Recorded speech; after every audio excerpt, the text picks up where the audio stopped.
नमस्कार दोस्तों, आज के इस वीडियो में हम axis Nifty 50 index mutual fund के न्यू फंड ऑफरिंग यानी कि एनएफओ के बारे में बात करने वाले हैं और क्या ये एनएफओ आपके लिए सही है या नहीं, इन सभी डिटेल्स का आज के इस वीडियो में हम डिटेल में एनालिसिस करेंगे। तो ज़्यादा देरी ना करते हुए आइए शुरू करते हैं आज का वीडियो।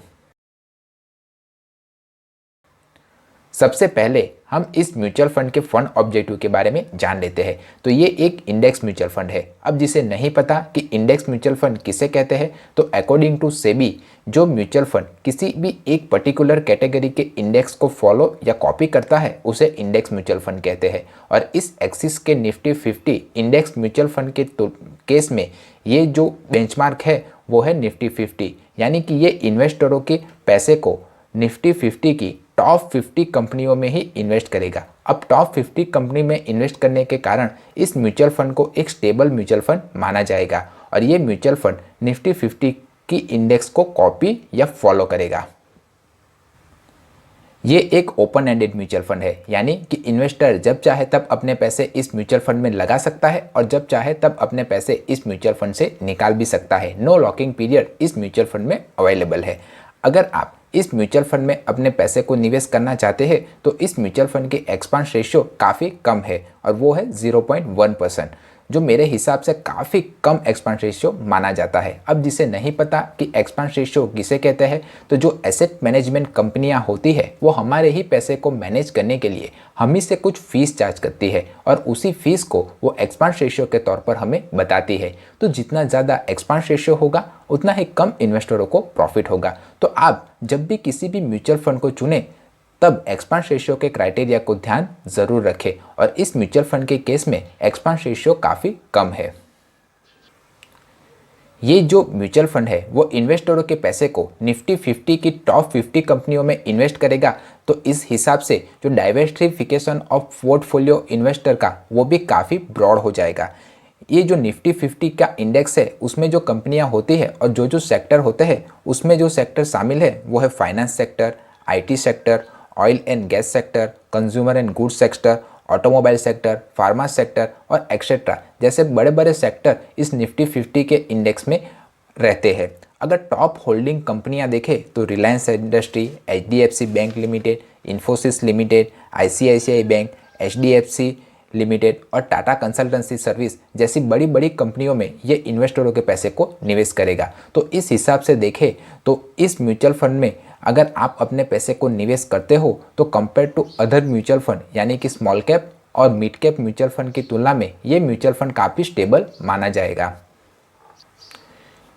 ये जो म्यूचुअल फंड है वो निफ्टी 50 इंडेक्स को फॉलो करता है। अब हम इस निफ्टी 50 इंडेक्स के पास्ट परफॉर्मेंस को देखें तो निफ्टी 50 ने पिछले एक साल में 16.84% का रिटर्न्स, 3 साल में 15.59% का रिटर्न्स, 5 साल में 15.76% का रिटर्न्स, 7 साल में 15.13% का रिटर्न्स, 10 साल में 14.23% का रिटर्न्स और 15 साल में 15% का रिटर्न्स अपने इन्वेस्टरों को दिया हुआ है। अब ऑन एन एवरेज हम कैलकुलेट करके देखें तो 12 से लेके 15% तक का एवरेज रिटर्न इसने इन्वेस्टरों को दिया हुआ है। तो इस एनएफओ में अगर आप निवेश करते हो तो ये मान के चलिए कि आपको 12 से लेके 15% तक का रिटर्न्स मिलने के चांसेस रहेंगे। पर आप यहाँ पर देख भी सकते हो कि इस निफ्टी 50 ने नेगेटिव परफॉर्मेंस भी किया हुआ है, जैसे कि इस निफ्टी 50 ने सन 2000 में -19.80% का नेगेटिव रिटर्न्स अपने इन्वेस्टरों को दिया हुआ है। अब अगर आप जो भी इंडेक्स अगर नेगेटिव परफॉर्म करने लगे तो आपको डरने की ज़रूरत नहीं है, क्योंकि ये एक मार्केट का करेक्शन फैक्टर है।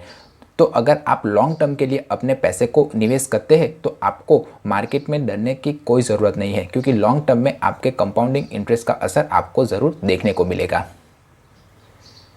इसीलिए मैं हर बार अपने वीडियो में कहता हूं कि आप जब भी किसी भी म्यूचुअल फंड में अपने पैसे को निवेश करें तब लॉन्ग टर्म के लिए करें। लॉन्ग टर्म से मेरा मतलब है 5 से लेकर 10 साल तक, तभी आपके इन्वेस्ट किए हुए पैसे पर आपको कंपाउंडिंग इंटरेस्ट का असर आपको देखने को मिलेगा। अगर आप जानना चाहते हो कि आप भी अपने निवेश किए हुए पैसे पर कितना कंपाउंडिंग इंटरेस्ट का असर आपको देखने को मिल सकता है तो आप SIPcalculator.in या किसी भी SIP कैलकुलेटर में जाकर डिटेल्स फिल करके आप देख पाओगे कि आपने इन्वेस्टमेंट वैल्यू के सामने आपको कितना रिटर्न्स आपको मिलता है।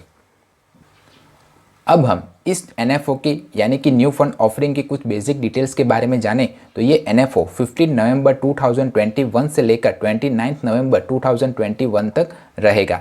उसके बीच में आप कभी भी इसमें इन्वेस्ट कर सकते हो, पर ओपन एंडेड स्कीम होने के कारण ये डेट ख़त्म होने के बाद भी आप इस म्यूचुअल फंड में इन्वेस्टमेंट स्टार्ट कर सकते हो। ये जो कैटेगरी एवरेज फॉलो करेगा वो निफ्टी 50 की इंडेक्स को फॉलो करेगा। इसका जो फंड मैनेजर है वो है जिनेश गोपानी। एग्जिट लोड की बात करें तो एग्जिट लोड इस म्यूचुअल फंड में ज़ीरो है, यानी कि आप जब चाहे तब अपने पैसे को लगा भी सकते हो और जब चाहे तब अपने पैसे को निकाल भी सकते हो। नो एग्जिट लोड चार्ज इस म्यूचुअल फंड में लगेगा। मिनिमम एप्लीकेशन अमाउंट जो इस म्यूचुअल फंड में के NFO में अगर आप इन्वेस्टमेंट करना चाहे तो आपको लगाना पड़ेगा वो है 5000 रुपीज़। अब रिस्क फैक्टर की बात करें तो ये जो म्यूचुअल फंड है वो निफ्टी 50 की इंडेक्स को यानी कि इक्विटी इंडेक्स को फॉलो करेगा। इक्विटी यानी कि शेयर मार्केट। अब शेयर मार्केट में निवेश करने के कारण इस म्यूचुअल फंड का रिस्क काफ़ी हाई माना जाता है, क्योंकि जब जब शेयर मार्केट ऊपर जाएगा तब तब इन्वेस्टरों को प्रॉफिट होगा और जब जब शेयर मार्केट में डाउन साइड या करेक्शन फैक्टर इफेक्ट करेगा तब तब इन्वेस्टरों को नुकसान होने के चांसेस भी रहेंगे। पर अगर आप लॉन्ग टर्म के लिए किसी भी इक्विटी म्यूचुअल फंड में अगर इन्वेस्टेड रहते हो तो at the end of the point आपको प्रॉफिट ही देखने को मिलेगा। तो इस NFO का रिस्क फैक्टर काफ़ी हाई है। अगर आप मेरा खुद का ओपिनियन जानना चाहे तो मैं किसी भी NFO में इन्वेस्ट नहीं करता, क्योंकि NFO में निवेश करने से पहले आपको उस म्यूचुअल फंड का कोई भी पास्ट रिकॉर्ड या परफॉर्मेंस देखने को नहीं मिलता है। अगर आपको किसी और इंडेक्स फंड में निवेश करना है तो काफ़ी सारे ऑप्शन मार्केट में अवेलेबल है। अगर आप इसी म्यूचुअल फंड में अगर अपनी इन्वेस्टमेंट स्टार्ट करना चाहते हो तो 6 से 8 महीने या 1 साल के बाद इस म्यूचुअल फंड की परफॉर्मेंस को देखने के बाद ही आप इस म्यूचुअल फंड में अपनी इन्वेस्टमेंट स्टार्ट करें।